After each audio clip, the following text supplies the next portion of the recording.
welcome back. In continuation to the video lecture series on production planning and control, in our previous videos we discussed on what is production planning and control, what are different functions of production planning and control, and how does effective production planning and control based on employing different methods of forecasting that can be done, which helps organizations to create and deliver value for its customers and develop competitive advantage. We also discussed what is capacity requirement planning and how does capacity requirement planning works as a production planning tool for the organizations.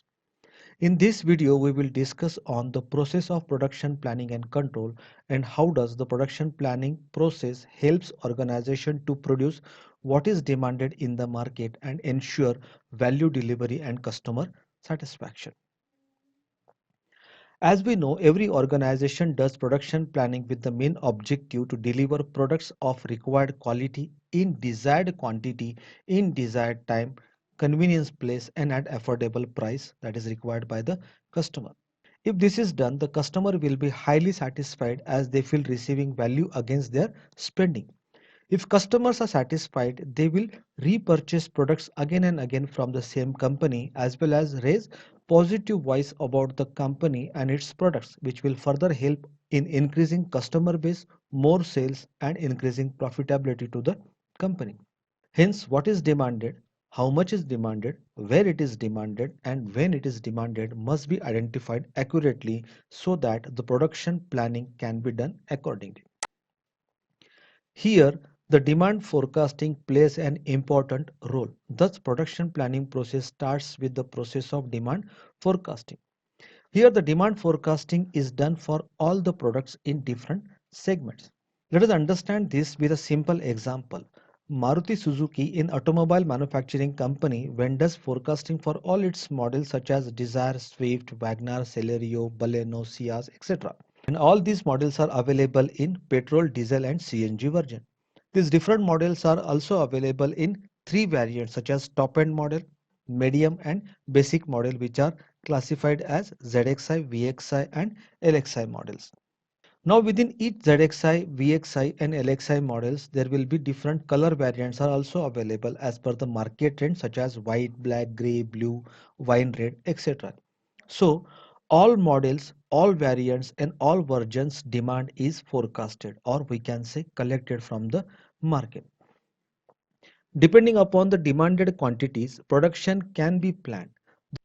This production planning is supported by aggregate planning. Aggregate planning means totaling of all demanded products. Say for example, in Celerio petrol VXi model, there is a demand of 350 grey color models, 400 blue, 550 wine red and 1200 white models are demanded in one state. Similarly, demand from other states for all models will be collected and it will be total. Thus, aggregate demand will be calculated. Now, since the total quantity which is demanded from market cannot be produced in a day or in one shift, hence every car manufacturing company has a fixed capacity of producing number of cars in a day, as what we have discussed in capacity requirement planning. Hence, the total quantity demanded will be divided based on days capacity as one day's production schedule. And when such each day's production schedule is prepared for a month, 3 months, 6 months, or even for more than a year, it is called as a master production schedule. Thus, this MPS is master of all production schedule. Master production schedule, which is a software based program, informs on each day's production quantity in advance to the organization, based on which the inputs, that is material requirement planning, MRP1 is prepared. This MRP1 is again a software program which calculates the quantity of each material required to complete each day's production schedule. This software is programmed with details of suppliers, material code numbers, lead time, etc. This software automatically generates orders to ensure availability of all required materials well before the scheduled production. If the demanded quantity of product is more than the total production capacity of the organization, Then to meet the demanded quantity, organizations tries to do capacity requirement planning. If the capacity is adjustable to meet the market demand, the production is scheduled and MRP is executed. That is, required material orders will be placed with the supplier. But if the capacity is not adjustable, that is, if the capacity is not realistic, then the process again starts with redesigning the production plan and so on. Now let us understand how this aggregate planning is done. This aggregate planning is made in advance of about 3 to 18 months. Aggregate planning plays a very crucial role in providing an idea to the management about the quantity of materials, that is raw materials, and other resources, that is manpower, machine, money, etc., that are required to be made available according to the scheduled production time. Thus, aggregate planning allows companies to understand the amount of resources, that is 5 M's: materials, manpower, machines, money, and management, which are required for the production. The rate at which the production should go on, that is number of units to be produced per hour, per day, or per shift, so as to meet the demand in the market. And it also allows to know the inventory to be carried out for scheduled production. Now let us understand the need of aggregate planning. The first is demand fluctuation in the market. There will be a constant upswing and downswing of demand in the market due to different factors.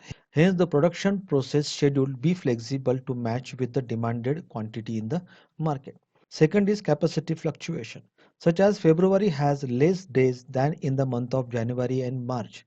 Since capacity and production is scheduled on monthly basis also, the output quantity in the month of February will be definitely lesser than the other months. This capacity fluctuation is also required to be managed with managing capacity. Third is difficult level in altering the production capacity. Suppose the output capacity of a manufacturing organization is 4,000 units per day. If a demand rises to 5,000 per day, it becomes difficult to increase the production capacity from 4,000 per day to 5,000 per day. In such situation, outsourcing remains to be the best option. Now let us understand what are the benefits of multi-period planning. Considering the fluctuation in demand, it is always advisable to produce slightly higher than the estimated demand. The extra produced goods can be kept as a buffer to match with any fluctuation of sudden rise in the demand than planning month by month. Our next video session will be on topic alternatives of managing demand versus supply. So stay tuned, press like button and share this video with your friends. Thank you and happy e-learning.